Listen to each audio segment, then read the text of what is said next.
é estabelecido através do Ministério da Saúde, que é importantíssimo, porque a Anvisa fiscaliza. O que seria esse PMOC? Esse PMOC, na verdade, a sigla é Plano de Operação, Manutenção e Controle das Instalações de ar-condicionado. Ou seja, eu preciso ter essas instalações sobre cuidados periódicos, com relação a controle operacional e informações, para que o sistema esteja sempre íntegro. Então, a acreditação, ela vincula parâmetros sempre monitorados e atualizados, que são feitos através do PMOC, para dar continuidade a essa acreditação dentro do hospital. Então, são ferramentas introduzidas que são importantíssimas, buscando justamente essa continuidade de condições operacionais. Como disse, batalhamos sempre em função disso, porque o ponto importante, além da melhor solução de inovação tecnológica, de equipamentos apropriados para aquilo, é fazer com que ele permaneça na condição de funcionalidade correta, porque, infelizmente, não é muito cultura do brasileiro ter assim um envolvimento ou investimentos na área de manutenção. Normalmente, o empreendedor acha que manutenção é despesa, mas não é. Na verdade, a manutenção ela tem que ser preservada e investida no sentido de manter as condições dos hospitais para você manter a qualidade e controlado o índice de contaminação, etc. Isso é muito importante. Bom, nós estamos com a presença do engenheiro Eduardo Rodovalho, que é diretor-presidente da Newset, uma empresa especializada na área de ar-condicionado. E ele nos falou sobre essa problemática toda do ar-condicionado no ambiente hospitalar, uma questão muito importante, controversa, debatida, porque existem diversas tecnologias e diversas abordagens, e a gente entende que, obviamente, o microambiente onde se dá o tratamento, onde se tem procedimentos com pacientes, esse microambiente, ele fundamentalmente deve ter um tratamento de ar e deve ter um ar controlado o tempo todo.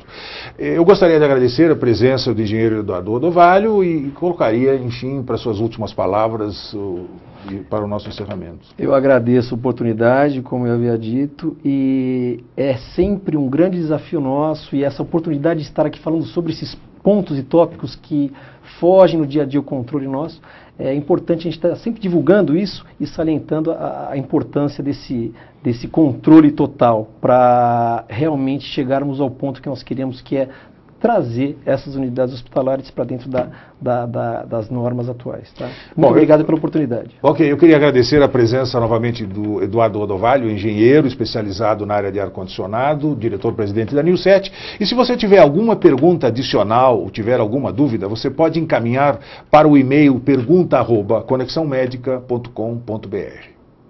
Bem, para este último bloco, nós temos a presença de Sidney Milano, que é diretor técnico da PPV, uma empresa especializada no controle de pragas e de vetores no ambiente hospitalar. E nós vamos exatamente conversar sobre esta questão muito importante, que é o cuidado com o ambiente e com essa preocupação com as pragas e vetores, que muitas vezes são um risco para o ambiente hospitalar. Então, nós, abrindo essa questão, gostaríamos, em seguida, de ouvir qual é a sua visão dessa atividade do combate a pragas e vetores dentro do setor hospitalar. Bem, antes de mais nada, eu queria agradecer ao Celso pela oportunidade. O problema de controle de pragas no ambiente hospitalar representa um desafio tecnológico especialmente importante. Se por um lado as pragas podem colocar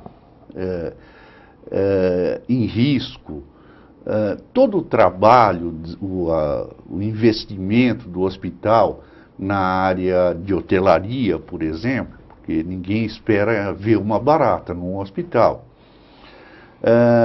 Por um lado também, as pragas podem ser vetores de várias doenças, né? Vetores mecânicos ou biológicos de várias doenças.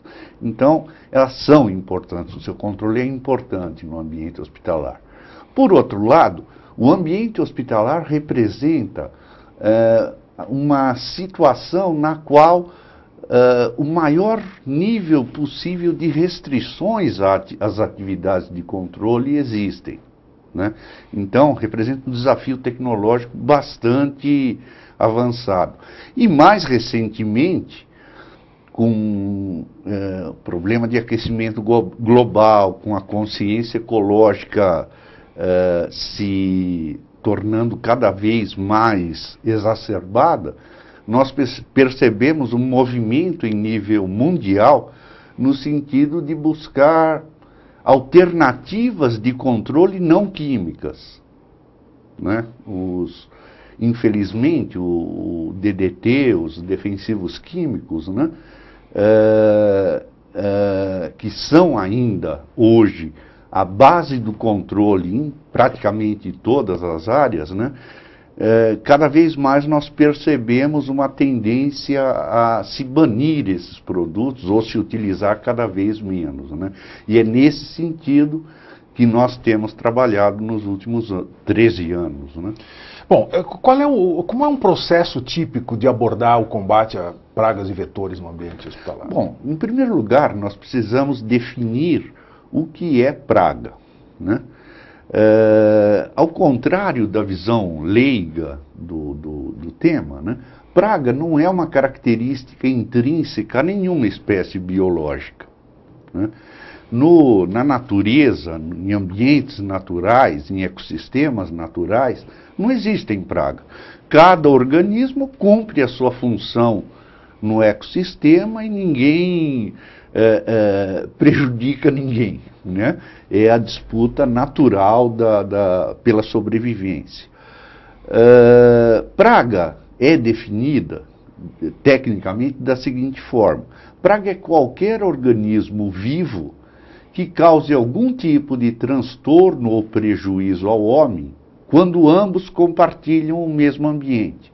Ou seja, dessa definição a gente tira que a mesma abelha que garante o sustento de um apicultor, essa mesma abelha, se invadir uma UTI pediátrica no hospital, é uma praga dentro do hospital, mas não é uma praga para o apicultor. Então, o conceito de praga é um conceito situacional. Sendo um conceito situacional, a abordagem de controle tem que ser situacional. Eu tenho que entender quais as circunstâncias ambientais que permitiram aquela invasão, aquela instalação, aquela infestação, e atuando sobre o ambiente, buscar controlar essa população. Quer dizer, então há necessidade de um plano estratégico de abordagem. Com certeza. A necessidade primeiro de um plano estratégico, e esse plano estratégico engloba não só o conhecimento da biologia das pragas, ou seja, as necessidades dessas pragas, como também um razoável conhecimento da estrutura hospitalar, né? Somente combinando essas duas coisas, quer dizer, por um lado, o que aquela determinada praga precisa, e por outro lado, o que o ambiente, dentro do ambiente hospitalar, oferece de vantagens para aquela praga, somente casando essas duas coisas, eu consigo montar uma estratégia de controle que tenha chance de funcionar.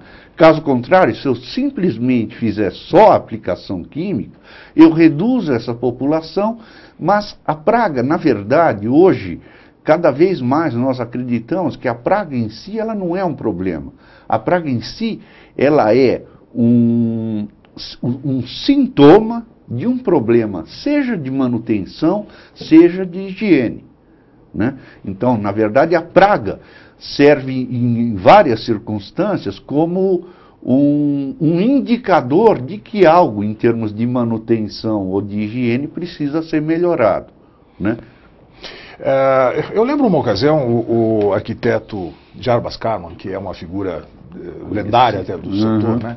E ele comentava sobre a escolha do local de instalação de um hospital, os cuidados que têm que ser adotados no processo da escolha do sítio onde vai ser construída a planta hospitalar. E ele falou que logo no início, antes ainda do nascimento do Hospital Albert Einstein, e ele participou do processo de escolha de local, identificação de local, uma das áreas foi condenada exatamente porque havia uma infestação de cupins tão forte